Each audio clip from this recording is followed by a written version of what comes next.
to Report Out. Hello, my name is Julian, and we've got two today. We've got Interruption 60-day Report Out from Value Stream 5 RPIW1, and we've got an update 150-day Report Out from Value Stream 2 RPIW3. So, without further ado, are you all on your own, Bev, for this one? Just you? Well done. And you, Penny. Okay, so do you want to go first then, Bev, on the instructions? Okay.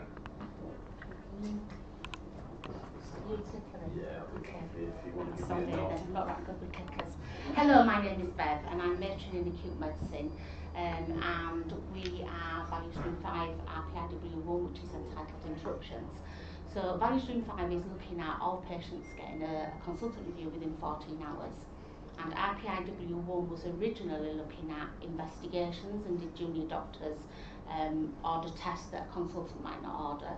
But when the KPO team were measuring what we were doing, they found that the clerking process had lots of interruptions. So when they first did it, our interruptions were every doctor in training had an interruption every 8 minutes and 51 seconds, which then meant that the clerking probably wasn't to the best standard. So our first measures, when they did the measures originally, the medical clerking took 77 minutes and 18 seconds, and at 30 days it was down to 48 minutes and 32 seconds. And that was because we identified on the ward that we would have a doctor that was assigned just to clerk a patient. So we'd have job doctors and we'd have clerking doctors, so that we would try and reduce some of the interruptions that they got. We also found that when the doctor went to clerk the patient, the patients weren't there, so they'd either gone to the toilet or they'd gone for a fresh air break or whatever that might be.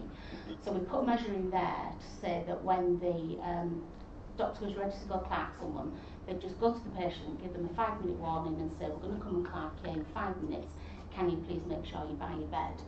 So on the baseline measurements, it was 4 out of 5 patients weren't there, which is 80%, and on day 30 there was only 1 out of 12 patients that weren't there, which was a massive reduction down to 8%, just by asking people to do a very simple task. So what it's about is the number of interruptions. So on baseline it was an average of 10 interruptions per patient, and when we remeasured after 30 days it was down to 3.25 interruptions. And then of course what we do with all the RPIWs is about the 5S work.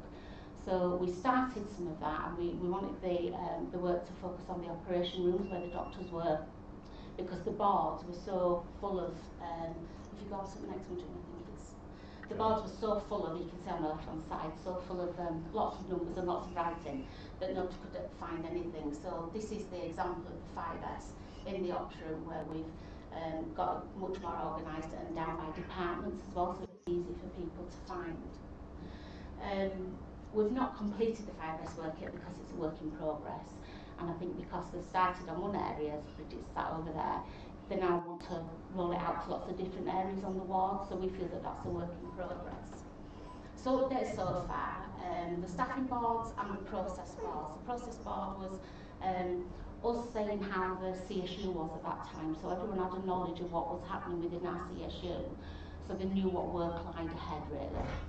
And we feel that we've got that. The staffing board now happens, the junior doctors don't have to be chased as much, they actually come and put their names on the board, not all the time but most of the time, and they rag rate how they feel they are for that day, whether they're red, amber or green.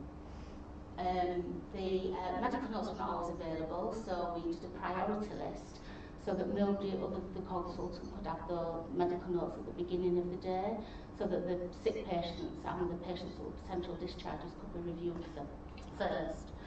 Excuse me. Kanban cards is still a work in progress. The Kanban cards is what you put into a notes trolley when you take a set of notes out. The therapists and the pharmacy do that automatically because they've always done it. We've rolled it out to the doctors. Sometimes they do it, sometimes they don't. I think that will always be a work in progress. That's how it feels at the minute. talked about the patient not always available for clerking. The repetition of information during clerking, that was in our admission book. We have the same question asked by the nurses and asked by the doctors. So we've now sort of had the communication between everyone. If you see the patient first, put a line through the opposite so that we're not asking the patient the same things. And also we were transcribing patients' medication records into the admission book, which was room for error. So we've now stopped that, and we print out the medications from the PPN and we staple that into the books, and that's getting a lot better. The 5S, as I say, they've done the option, which is what we asked them to do, but they're now spreading that out to the wards. So we don't feel that we're there where we need to be, because the staff want to do it on the rest of the ward now. And then the next one is about the when we had the week in with Jimmy and Helen, we said that we wanted to work towards having an assessment team, a clinical assessment team that would see the patient when they arrived and do everything that they needed to do. And we weren't sure that we were looking to do the right thing. So Hannah, one of the consultants, offered to do a trial. So in day 0 to 30, she did it for 3 Wednesday afternoons. And that was the consultant, junior doctor, pharmacist, EDAT and nurse all saw the patient once they arrived on the acute floor. And that was quite successful in that a lot of the patients were turned around that we would have normally admitted. So because that went well, Hannah's then done that for the rest of this month as well. So we just got to the next one, Jimmy. After that. So this is the lovely J27, and that's where Hannah's been doing her trial. And I think it's better for the patients because they have a whole team approach and we're not asking them lots of different questions. And I think sometimes when the consultants ask for things to happen, that happens quicker. So if you want another speciality to come in and support, that tends to happen quicker. I've put on there about frailty as well. So we're currently doing a 3-week pilot on frailty. So that's assessing the older patients actually in the green team in A&E. We're at the end of week 2 now. And so we've taken some measures in there which we've included in our final measures. I think it might have skewed our figures a little bit, but I think it's important to share what's happened. So we've done some measures in there. One when Dr. Sutton was there, and there was a little bit of competition about who could do it quickest. There was a lot of competition about who could do it quickest. And Graham actually managed to go. So what we've done, the consultant, the EDAC and the AP have gone to the patient together whilst in A&E after the nurse has vetted, and they've done an all-inclusive assessment, very similar to what we've done on Ward 27. So Graham managed 11 minutes and how many seconds? 11, just short of 12 minutes. The patient went home. And patient went home, yeah. So, and that's because the AP was writing, the EDAT was listening to what was being said and doing her questions, and Graham was talking to the consultants. So it was a really quick, swift. And that's how it's been. I think 33 minutes is probably the longest that we've done in assessments in frailty so far. So that's working really, really well. But obviously it's dependent on staffing and all the rest of it. But when it works wonderfully. So, where we are now. So these measures, as I've said, include frailty. So that's why I think it's affected our measures a little bit, and I'll explain why. So the timings, 43 minutes and 16 seconds, which means we're below the 45 minutes that we aim to get to. But most of the measurements came from frailty, so I'm not too excited, but it's good. We're going in the right direction. It's green, Bev. Yeah. I like to be gold. The number of patients not ready, so none of the patients weren't ready this time. Again, we were in frailty, the patients were there and being attended to constantly. So that, and it's at the minute it's quite a resource intensive unit, so we were able to do that. But that was good, so we'd have 0% there. The number of times of interruption, there was only 7 interruptions through the whole 5 patients, and that equated to 1.4 interruptions per patient. And then for our health and for our S5, we've put level 3 because we've achieved what we wanted them to achieve, but because they are rolling it out across the rest of the ward area, we don't feel that we're where we need to be. Okay? So, next 30 days. What we agreed to do last time was give the parking doctor a designated area. so that people would know when they came in that besides knowing who the parking doctor was, there's a big sign above the computer saying parking doctor do not disturb. Sometimes it's being used, but not always, and that's something that we need to keep encouraging people to do. I think there's a little bit about that the doctors don't like being away from the team. They like to still be there and hear what's going on and being with the mix. But we'll look at different areas that we can use, and hopefully they'll continue to do that.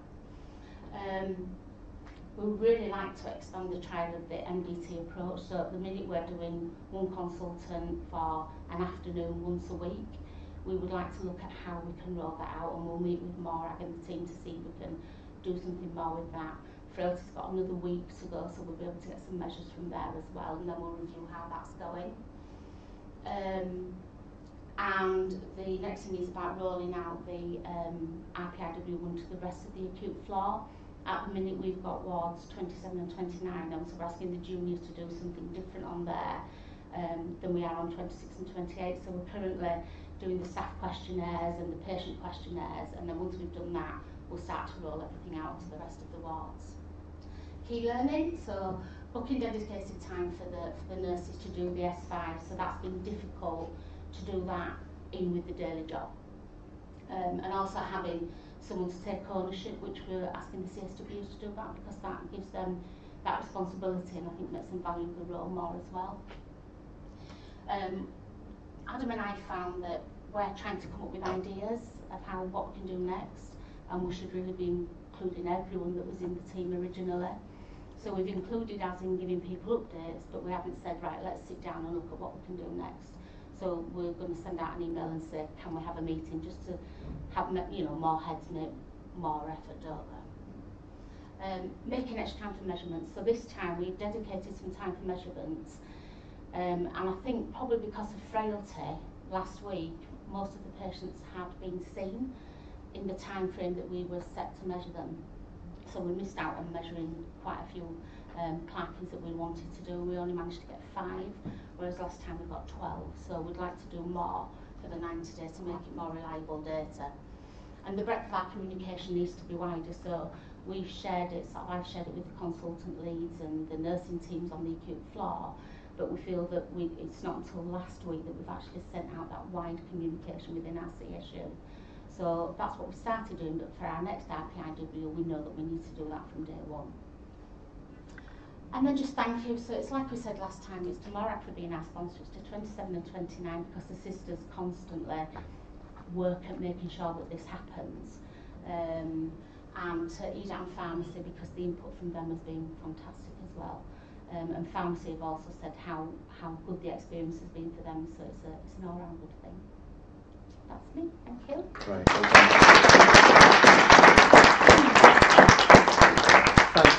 Thank you very much, Bev. If you just stay there, because I think because we've only got the 2 today, it probably makes sense for people to ask you any questions now, if that's okay. Yeah, really good report out, very comprehensive, and well done on the work you're doing and the progress you're making, and particularly given we've just been doing the pilot of the frailty unit as well, which you mentioned. So I didn't know if Bridget or Graham had any observations, because obviously you're all part of this. I think it's in the kind of the assessment team with the consultant. I think we are planning to do a bit more work on that, because I think it certainly does work in certain areas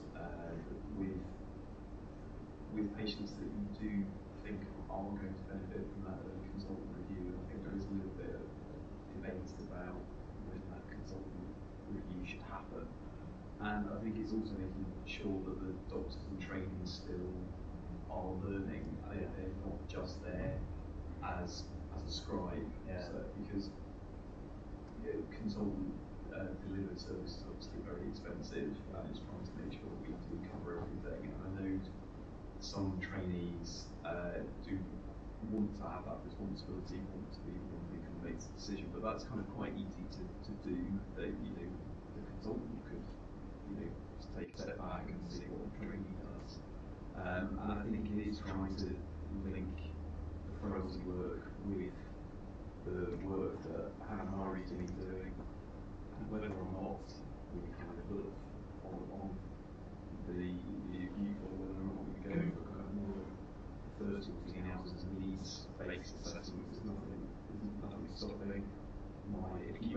some colleagues see slightly older people with sort of pathology much like a Crohn's probably see younger frail people. So it's an anatomy of big happy issue. It's trying to work that through. But it has been very successful, and I think we're looking towards the next week in November. Good. Thank you. Any other observations? And I mean, from my point, I sort of was a little bit cynical about the, I'm never cynical, about when we first introduced having a clerking team, clerking doctor, it was my first week, it sort of very much doctor dependent, so I was having patients waiting for like 7, 8, 9 hours to see a doctor, and I really wasn't sure, but I've been proved wrong, because actually as we've continued to do it, I found that the patients are now waiting far less time than they ever used to wait to be clerked in and see a doctor. And it's much more of a teamwork. Everybody is assigned to a team. Everybody's got nurses and doctors paired up together. There's a whole introduction process at the beginning of the day where everybody knows who they're working alongside with. So, and I do think it is benefiting the patients. Good. That's great. Stuart? I think it's interesting that we introduce you because you go to speak to patients, and one of the things that annoys them is the amount of times people ask them the same question. So you come in and you go, I've told all this to somebody, I've told all that. And by the time the doctor very often sees them, or the consultant sees them, they're thinking, I've said this 4 or 5 times, and why is, they get the impression, one, nobody's listened to me because you're still asking the question, and 2, it's waste. It's clearly identifiable as repeating the same process. So anything that allows us to depend on information that's already being collected and have a reliable way to do that, I think is welcome. And it's about working together as a team to say, look, I trust you that you've taken this information correctly. And I think we just need to continue to nuance that and get it reliable and embedded that we stop doing that. I think the patients will really benefit from it. And I have to say the feedback from the patients, certainly from frailty, has all been so positive about this is quick, it's efficient, it's much better than it's been before. And they go out happier, even if they're admitted at the end of it, they're still happier. Don't think, Ray, there's a much more positive vibe from it.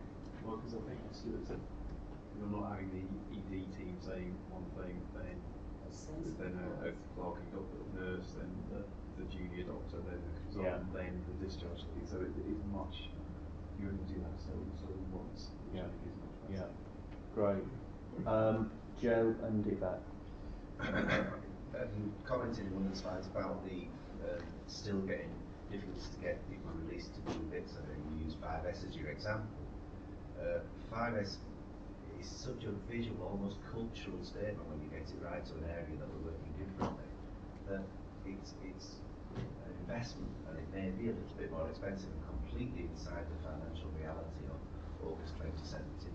You want to just say why does that look difficult to maybe bring people in to do a best shift, simply doing the 5S and protect them from any other distractions? Are you saying that would be impossible? No, it's not impossible, and it's starting to happen, but it's very difficult because we've got such gaps, Joe, that even we've had difficulty in the summer months getting CSWs to cover as well, whereas normally we get CSWs quite easily because it would only need a CSW only, but that sounds awful, doesn't it? But it would need no higher grade than a CSW to do that, because people take ownership of their own areas, don't really feel proud to do it.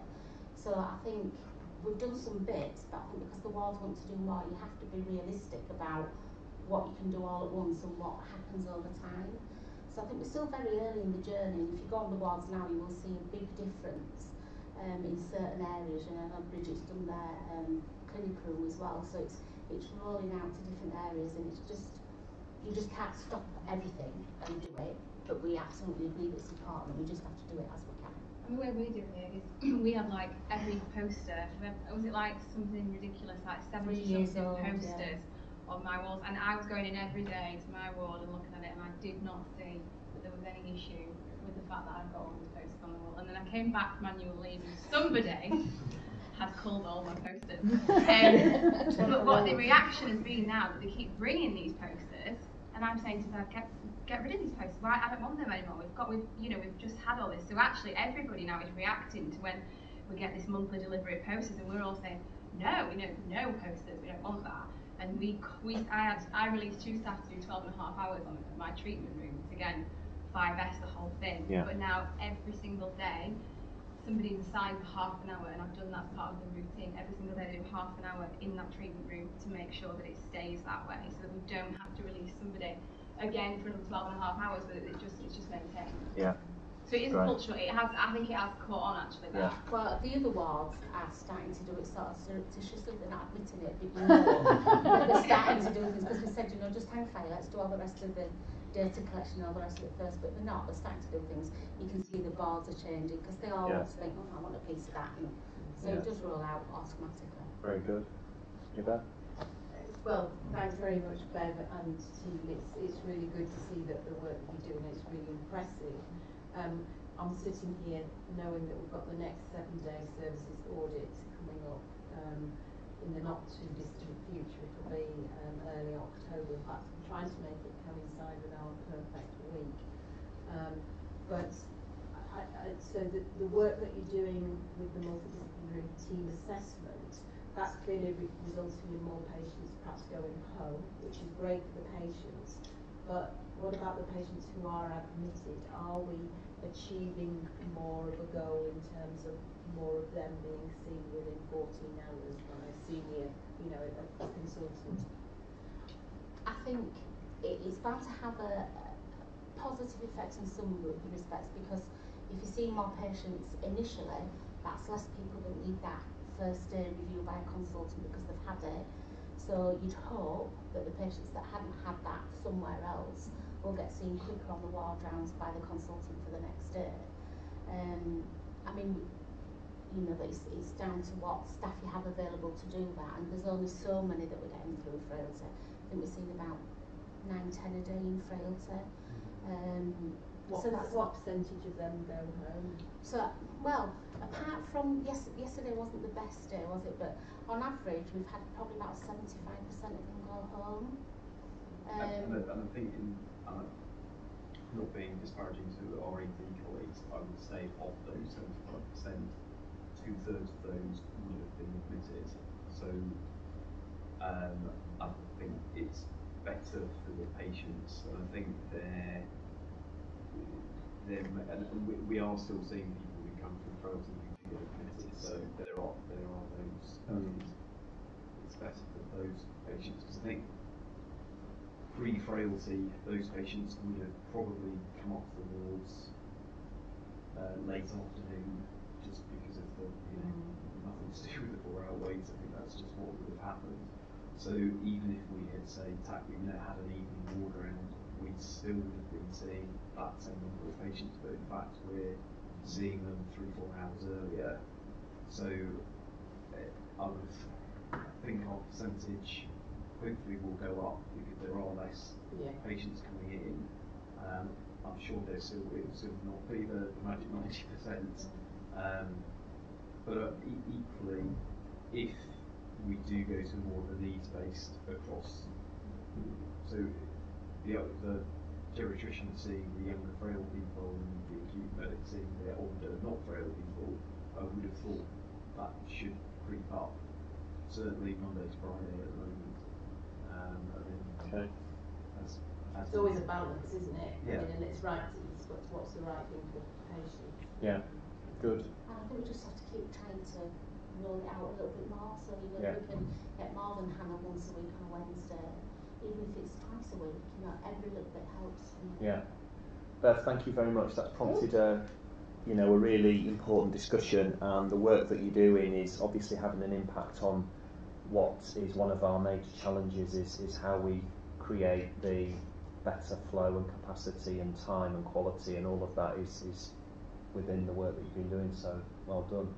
And thanks Bridget and Graham for contributing to that.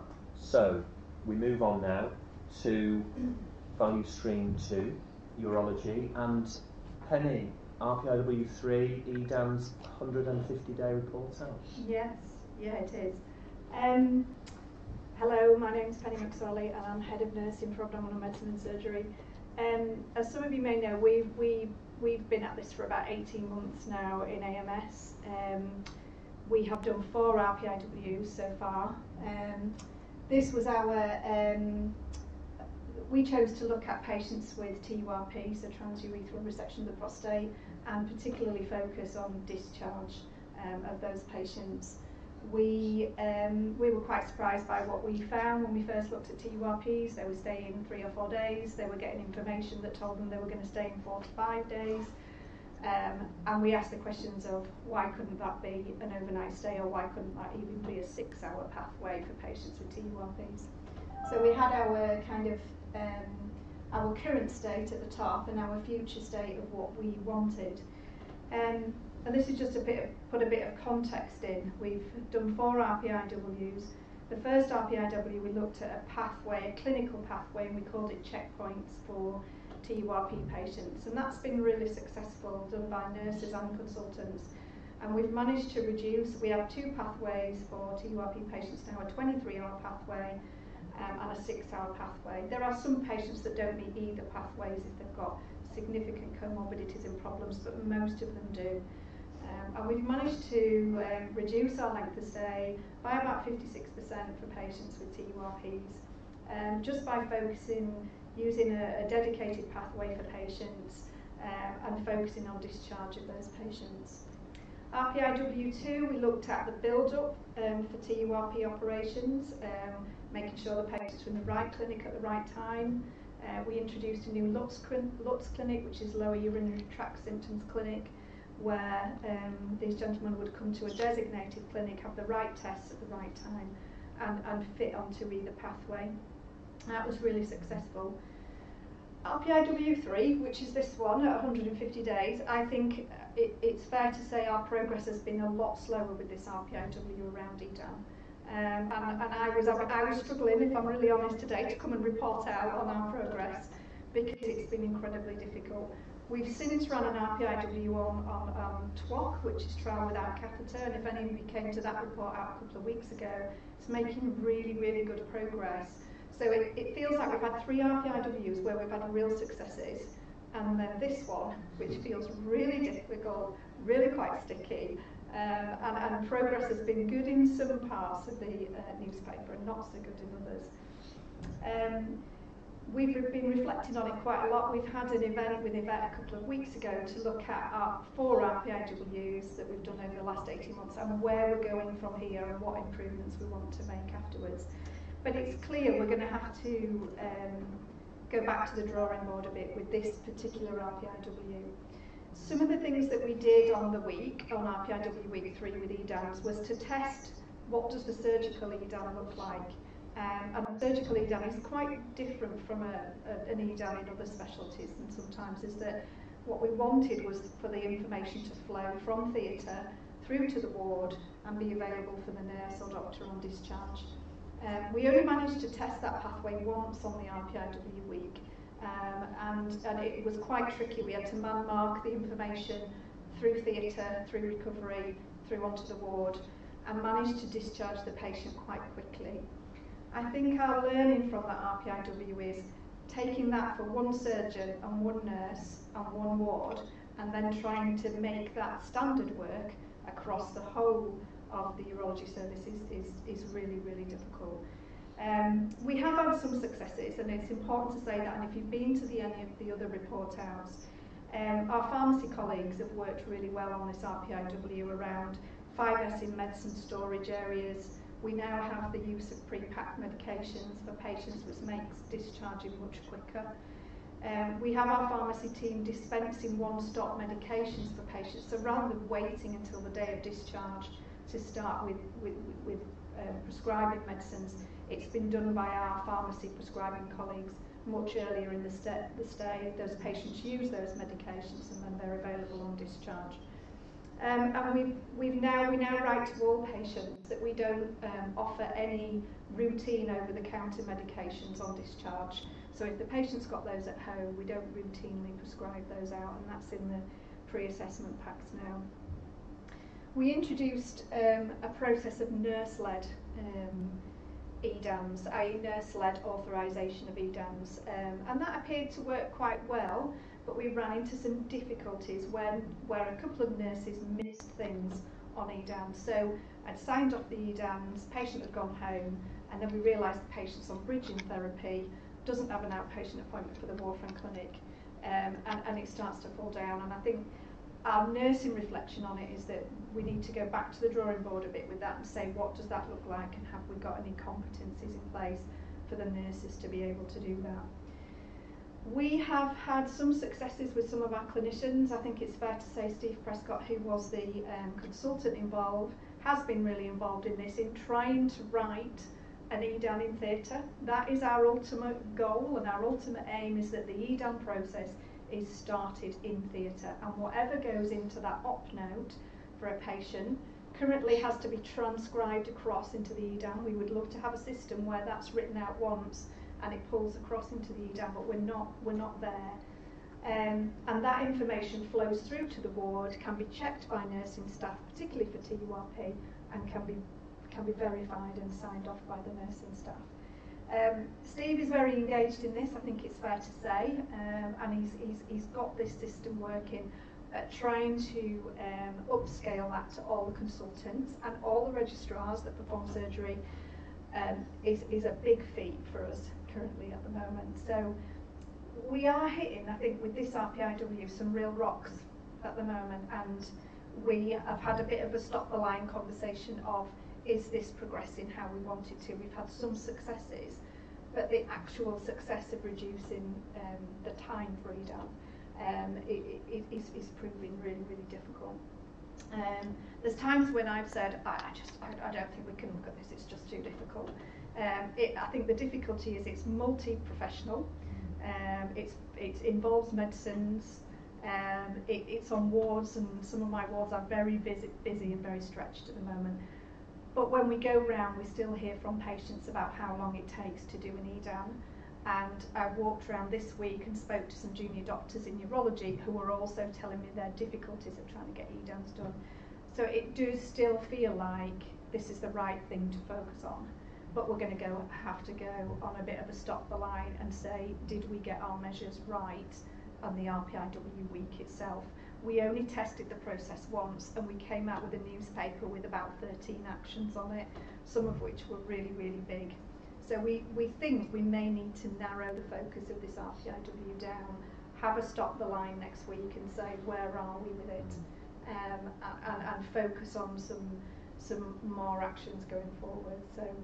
So it was difficult standing up here and saying this today, and I think I had a conversation with Chris this morning saying, I don't want to do it. I'm not doing it, and you can't make me do it. Because I feel so positive about the other three RPIWs, and this one is really, really difficult. But he said, no, you've got to get up there, and you've got to tell people what you've learned, and you've got to move forward with this. And I think that's what we're doing at the moment, because it's easy to give up, isn't it, when you hit a tricky RPIW, but we've got to crack on with that. So absolutely. Okay. That's where we are. Thank you.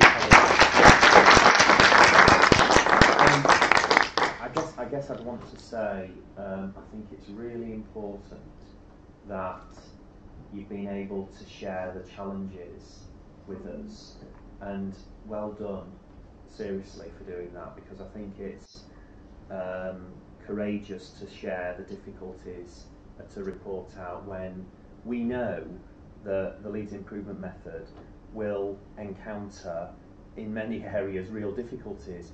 If it doesn't, we're not doing it right, because we're trying to solve some really quite challenging issues as you've described. So I think it's really important that you do what you've described, kind of regroup and see perhaps how we look at the measures, how we look at the processes again, and the support that you'll get from the KPO team and from Yvette as exec sponsor and from all of us. So I think, you know, well done for sharing that with us, and I think that the EDAM issue is one many value streams are looking at, and it's clearly one that we still have some issues with, but I'm sure, as you say, one that if we get it right, we can unlock significant time and I capacity. think it's proved how difficult it is to make changes that involve multi-professionals at ward level that are not always on shift when you need them there, that, you know, an RPIW team that doesn't necessarily all work together. The successes that we've really had have been in very small wards and departments where we've done something really specific. I think to try and do something on this scale, it's proved how difficult that is. And there'll be a huge amount of learning from that we can apply not only to this value stream but others as well. So I'm going to invite any colleagues to comment or ask any questions. Helen? It was a comment really in terms of, you know, supporting Penny's bravery standing up there, but also from a KPO perspective, we often get asked, you know, this is all about inch wide, mile deep, and one of the reflections from this particular rapid process improvement workshop was actually you can use the tools of the Leeds improvement method at any level of a process, but we have to remind ourselves that the broader the process, the less depth you get in the detail of what's actually going on in that process. So originally from our observations, because this was actually quite a wide process, was we learned that there were two essential tracks of discharge, those that involved medication and those that didn't involve medication. What we learned working with the people who do this work every day in that RPIW was that the medication line actually broke down into another number of different lines around what type of medication and what a kind of clinical priority of that medication. So it was a real big learning for us about some of the importance that comes from inch wide, mile deep, because some of the detail we lost by having those boundaries too wide meant we created a lot of work through a very small team of people. So, you know, Penny's very brave, and I want the audience to hear that that was a significant amount of learning for the Kaizen Promotion Office as well. Okay, great, thanks very much. Okay, 3 hands have shot up, so I think in order Graham, Stuart, then Joe. Sorry, Penny, I know you know it's the first time I've heard about it. I'm sure you have thought about these things. But who's the EDAM for? Because I think we kind of, you know, like 5S some of our elderly medicine EDAMs, because there was a lot of information on there that was pretty pointless and really kind of aiming. I know some of our patients get copies of them, but kind of aiming at the GP. What does the GP really want to know? They don't need to know that a whole CT report that's been copied and pasted onto it. So I just we had exactly the same conversations in the RPIW week, and we actually had I think he was a CT2 who had actually done a GP placement, and he was saying, actually we don't unless there's an action on the EDAM for the GP. Often we'll just, you know, we get hundreds a day. And we're not reading all the spiel a lot of the time that you're putting in there. And you're absolutely right, that's what blood results, test results were being copied and pasted, and some were just enormous. What you need is and that was an action from the RPIW, was to 5S the op note and the summary, like a summary from the op note into the EDAM. But and what people put in an op note is very variable as well. Some people put absolutely loads. Some people put very little. Steve Prescott's managed to get it down to quite a good summary that he then copies and pastes across into the EDAM. But trying to get everybody to do that when everybody's got their own practice of what they want to document. But it was interesting to have somebody there who'd done general practice to say, actually, a lot of that we just don't read. We want to know a basic of what the patients had and what the actions are for us as GPs afterwards. So I suppose, yes, and we went round and round on this, didn't we, about what is an EDAM and who's it for? What's the purpose of it? What's the purpose of it?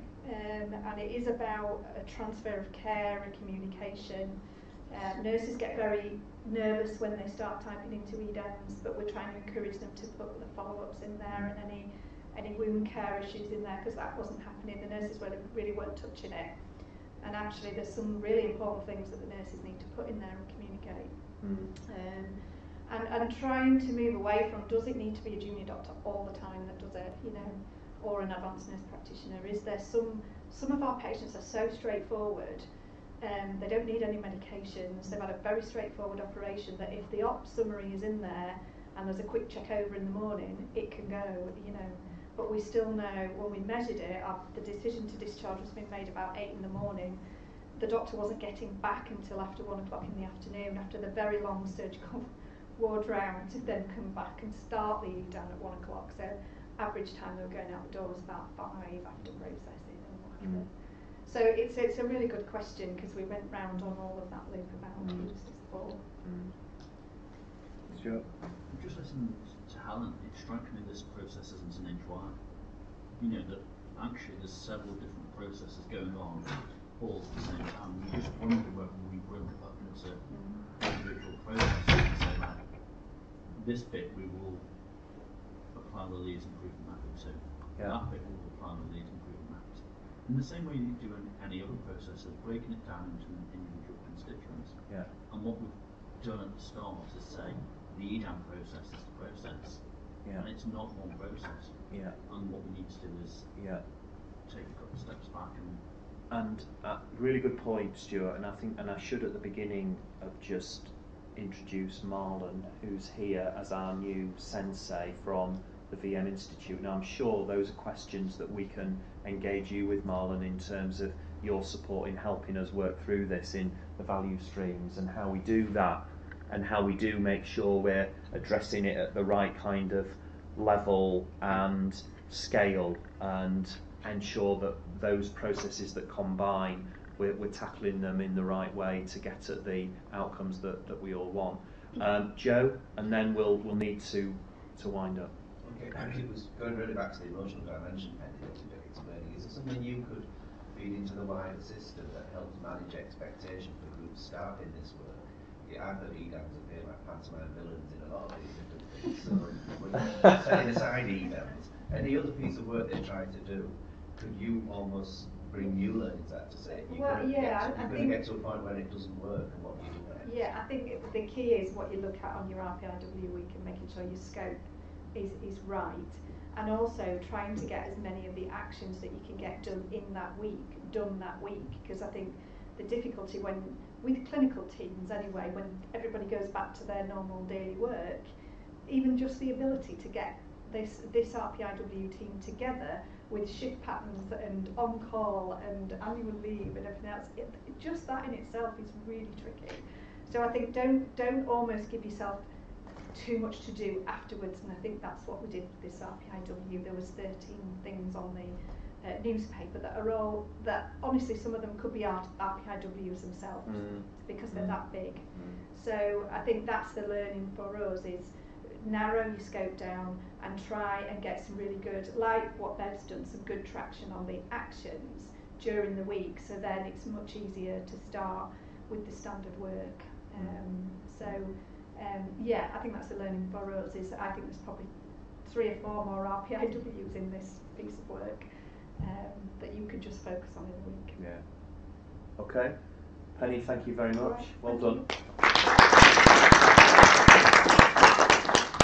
Okay, we have gone over time, but I didn't want to shortchange the discussion, which I thought was very valuable.